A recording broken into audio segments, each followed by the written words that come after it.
So I don't want to go live, of course. I don't know what it is about me and going live. I don't know.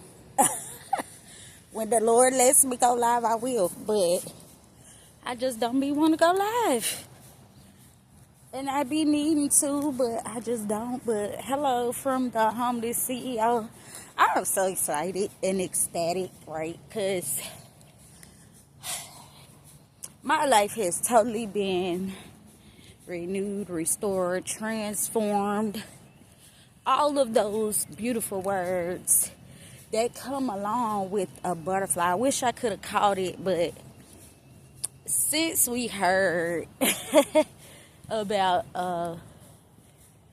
something along the lines of a butterfly effect, right? And that is what our collective that met in Albany, Georgia, that's how our time there was summed up, right? And if you just think of the process of a butterfly, we got deep with it. And I did a sermon about the chrysalis and the butterfly coming out to danger before, and what I learned and heard on the trip expounded on my sermon. And the sermon I had was something my pastor calls the power punch. And for it to expound on the power punch, for number one, right?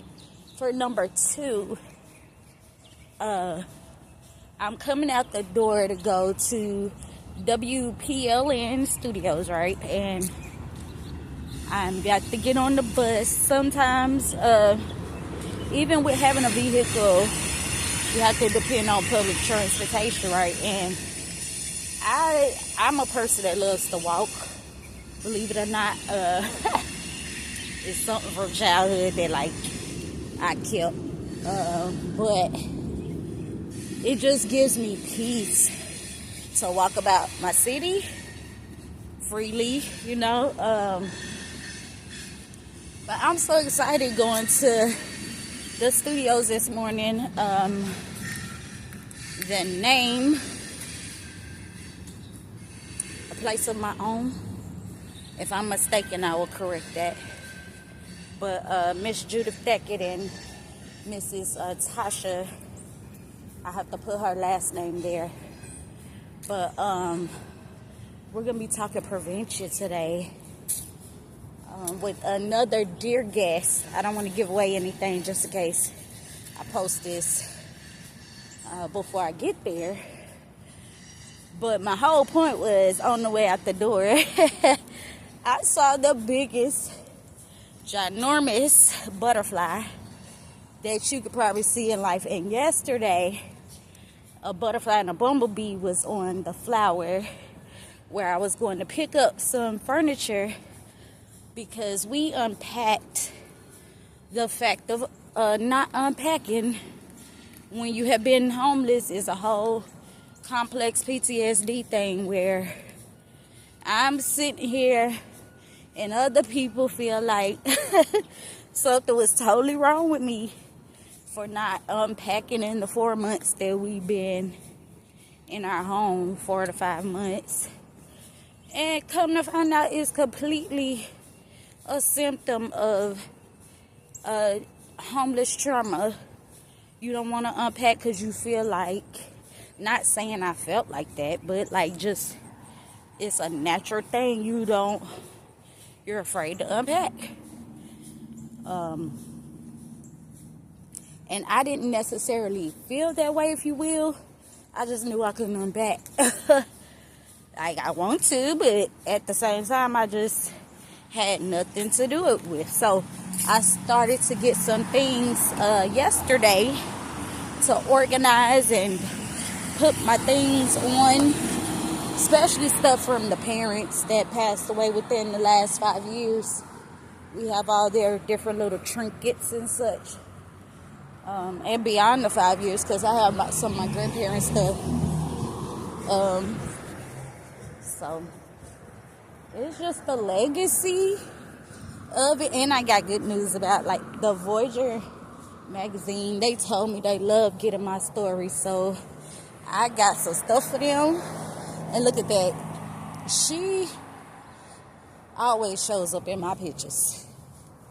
You are the sunshine in my life, right? And I'm just excited. So the radio interview, and of course, you know, we are Metro Arts Thrive grant recipients for this year.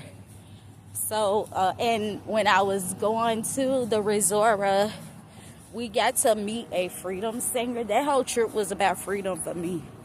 And meeting the freedom singer, I learned that their role was not entertainment, but singing freedom. You know, that comes from the fields, being able to freely sing without mastering knowing what you're saying, right? That's one thing. And then that's liberation all by itself. And it really, because I didn't know Swing Low Sweet Chariot had a different meaning to it than you just hear that song and you naturally sing it for Black History Month, whatever. But it meant the chariot was coming that night. Who knew that? I didn't know that it was a directional song. So learning the history, learning that they were meant to fund the movement. Come on, God. Come on, God. Like, but I just had to come and say that. I've been seeing butterflies. I've been having encounters since I got back. And if you know, you know my intercessory prayer background, and it's the confirmation for me. And all the angelic encounters, I even encountered a man, because long time my family has been there when Miss Sybil was able to do the breakfast ministry. We had to stop during COVID for quite some time, but we helped before COVID, and then now that we're back, we go every Sunday morning. I know everybody just about that be at the breakfast ministry, right? And this one gentleman, when I got back home, I've never seen him before amongst the unhoused community. And he told me some stuff that I heard at the retreat, for one. That's number one. How I knew I'm dealing with an earth angel. Then he lifted off the ground, y'all. Like it was nothing that could have lifted him off the ground besides the Lord. Hey, good. How are you? So, but yeah, a whole encounter. So I'ma go.